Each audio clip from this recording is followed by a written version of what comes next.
Bueno, continuamos con este especial de fin de año. Acá traemos una historia que personalmente yo he seguido muy de cerca este año. Creo que ha sido una de las historias que a mí más me han llamado la atención. Podemos decir que es una linda historia de superación. Ya vamos a ir desandándola en estos minutos que vamos a hablar con este protagonista. No alargo más la presentación porque tengo muchas ganas de hablar con él. No había podido hablar personalmente hasta el momento y ahora voy a poder hacerlo. Estamos acá en el estudio con Jerónimo Arruda. ¿Cómo estás, amigo? ¿Todo bien? Un gusto, muy feliz, muy contento. Bueno, la verdad que ha sido un año que ha sido un punto de inflexión en tu vida, literalmente.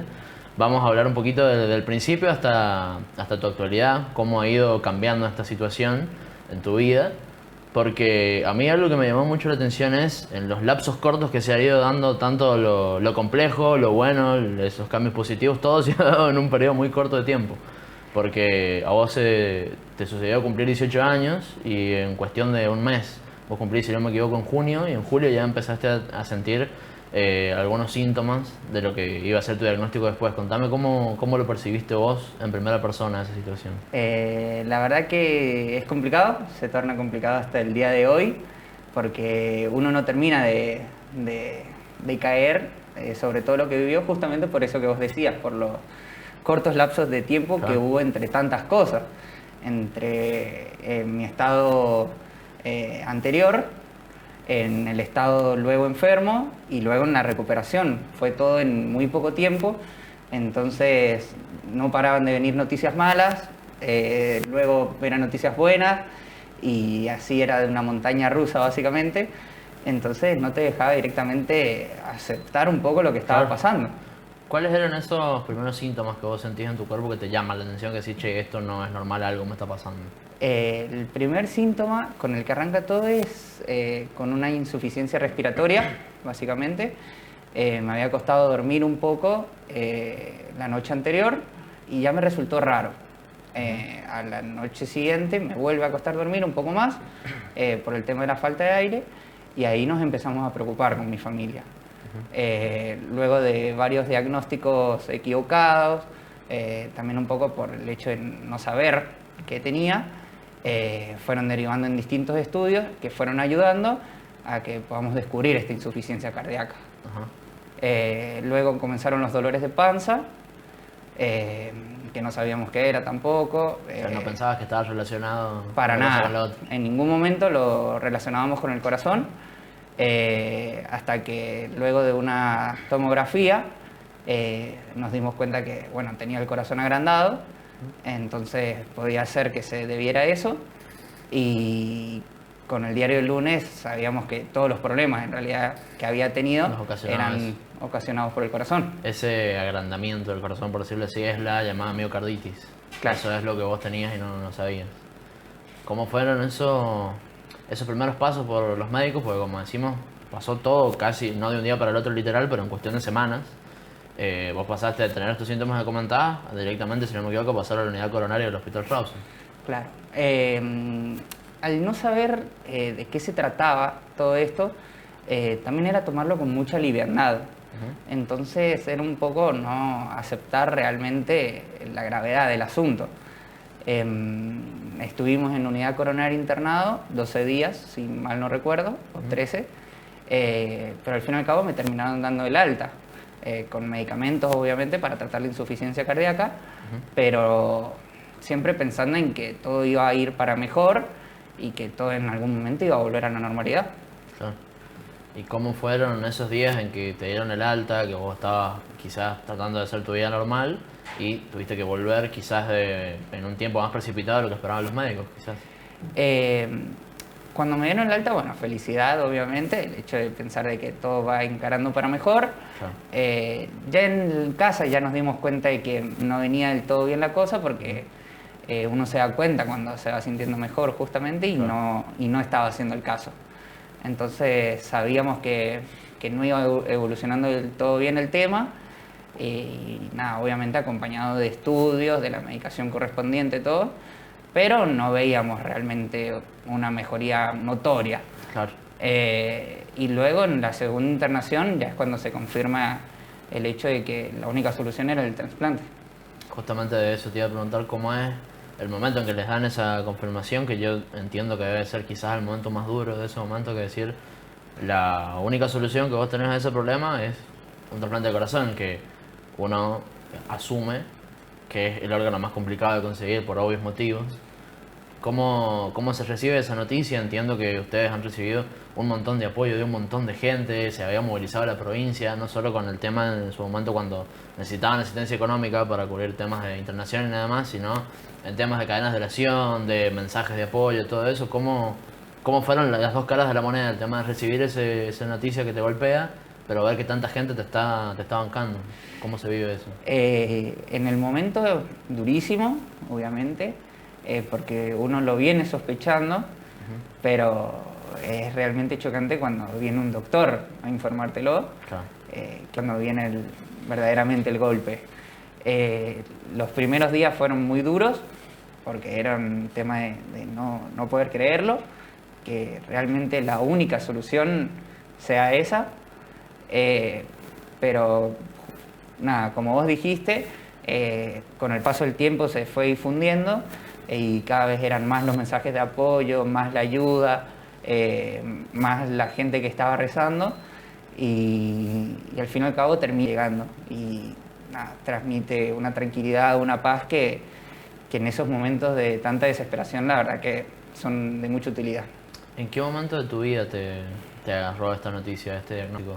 Vos estabas, no sé, viendo que ibas a estudiar. ¿En qué momento de tu vida personal te agarra esta situación? Me agarra en pleno desarrollo de la facultad. Ingresaba justamente este año a la facultad. Ya había cursado 3 materias del primer cuatrimestre y las había regularizado las 3. Entonces, administración de empresas. Ajá. Entonces, nada, el primer día que vamos a empezar a estudiar para el primer final es cuando se empieza a complicar todo y nunca pudimos concretar. Bueno, situaciones inesperadas. Cosas que pasan. Claro. Bueno, ¿cómo fue ese traspaso a la provincia de Córdoba, al hospital italiano? Que entiendo que fue el lugar donde quizás avanzó esa situación de saber que necesitabas un trasplante de corazón, pero a su vez yo entiendo que de alguna u otra forma te debe dejar buenos recuerdos de ese hospital porque fue donde recibiste esa noticia de que habían encontrado un donante. Porque aparte capaz que la gente no lo sabe, pero no es solo el hecho de encontrar un donante, es que tu cuerpo reciba bien ese nuevo órgano que le están dando, que cumpla con ciertas características técnicas que no nos vamos a poner a escribir acá porque no hemos estudiado para eso. Pero son un montón de requisitos que es prácticamente un milagro que se haya concretado y que tu cuerpo le haya recibido de manera favorable.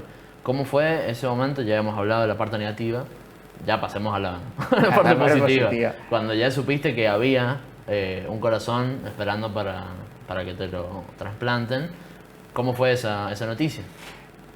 Bueno, la noticia en sí es muy linda, ya me habían advertido un poco los doctores cómo era un poco todo el operativo, entonces me dijeron, si notas alguna de estas cosas, es de que probablemente venga una buena noticia.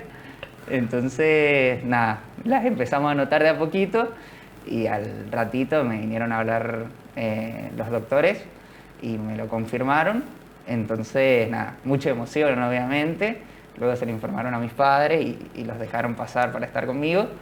Y después de esperar que se lleve a cabo todo el operativo, la verdad es un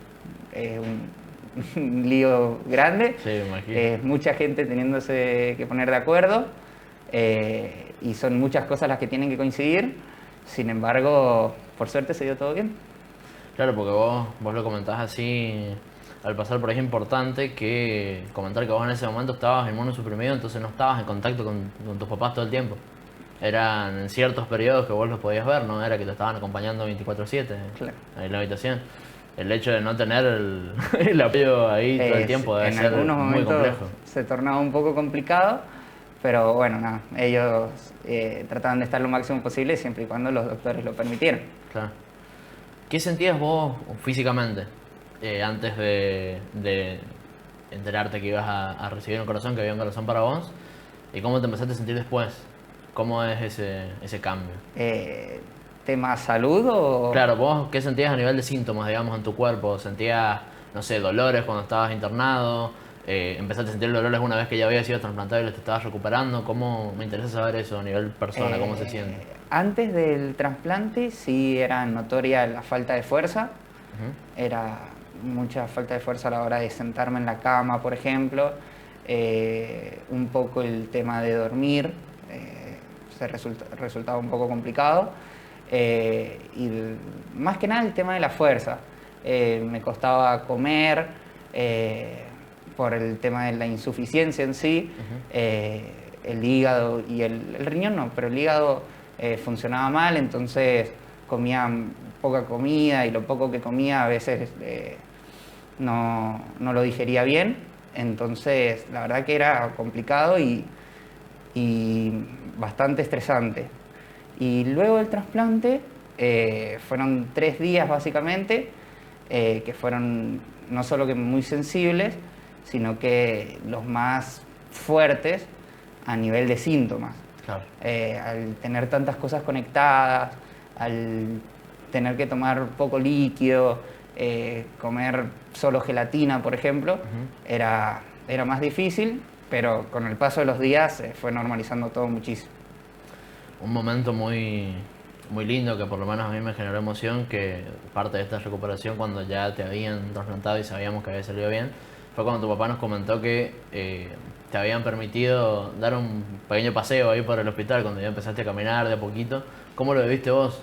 Así en primera persona, ver que estuviste tan complicado en cuestión de semanas, ver que se consiguió lo más complicado, lo que pareció un milagro, ya poder empezar de a poquito a retomar tu vida, porque no dejás de tener 18 años. Era una cosa de no creer, la verdad. Yo estaba muy ansioso porque los días anteriores a eso estaba practicando caminar con los kinesiólogos. Entonces tenía ganas de ir para afuera, y el hecho de que me lo permitiera la doctora con la ayuda de los kinesiólogos y poder ir solo fue de mucha emoción, sobre todo por lo que decís. Fue tanto tiempo el que estuve en cama que uno se olvida cómo caminar. Parece loco, pero uno se olvida. Entonces volver a agarrar ritmo, todo, era lindo. Y ya quizás el último paso que nosotros conocimos, y que porque tu caso le hemos dedicado un montón de tiempo, porque en realidad realmente nos parecía importante, uno de los últimos pasos que cubrimos nosotros es ya tu regreso a San Juan. ¿Cómo fue esa etapa, el hecho de que te comunicaran que ya podías salir de ese hospital y de a poco ir empezando a transitar otra vez tu rutina, tu vida normal, obviamente con muchos cuidados, pero ya en tu casa, que no debe ser algo menos importante? Sí, la verdad que estábamos muy felices con mi familia, porque por más de que uno está cómodo en otro lado, puede conseguir un hospedaje lindo, una cama cómoda, no es lo mismo que en tu casa. Claramente Nunca. no. Entonces, el hecho de poder volver a ver a mucha familia que no había podido ver por cuestiones obvias, ver vecinos, sentirse como en casa, justamente. Fue muy emocionante y nada, lo seguimos disfrutando hasta el día de hoy. La verdad que me alegro mucho que haya salido todo bien, porque lamentablemente quizás los casos más habituales son los que no terminan de esta forma. Entonces es muy lindo saber que esta historia ha terminado de esta manera. El motivo de esta entrevista es conocer cómo ha sido tu año. Entiendo que va a ser un año que no te vas a olvidar nunca en tu vida. No. Pero me gustaría que le contaras vos a la cámara, a la gente que nos está viendo, ¿qué balance haces de este año? Por más que te ha pasado una cosa a la que tanta gente le tiene miedo, pero lo has podido superar. ¿Cómo lo has vivido vos a este año? ¿Qué balance haces? ¿Y cómo pensás o qué objetivos te pones para el año que viene? Ese es el objetivo principal de esta noticia, de esta entrevista. La verdad que teniendo en cuenta tanto las cosas positivas como negativas que pasaron este año, el hecho de estar acá ya hace concluir en que tenemos un balance positivo, que no es poca cosa.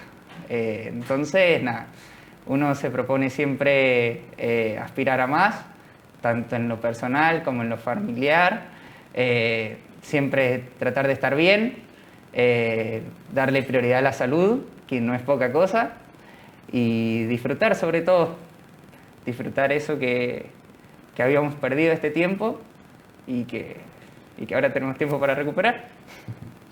Bueno, yo te agradezco mucho que haya aceptado la invitación de venir acá a contarnos en primera persona cómo se vive esto, a abrirnos tu corazón, porque entiendo que no debe ser sencillo, ni pasarlo, ni contarlo.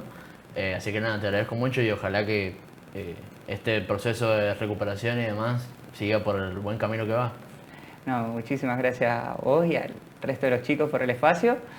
Y nada, esperemos que todo siga para mejor. Muchas gracias.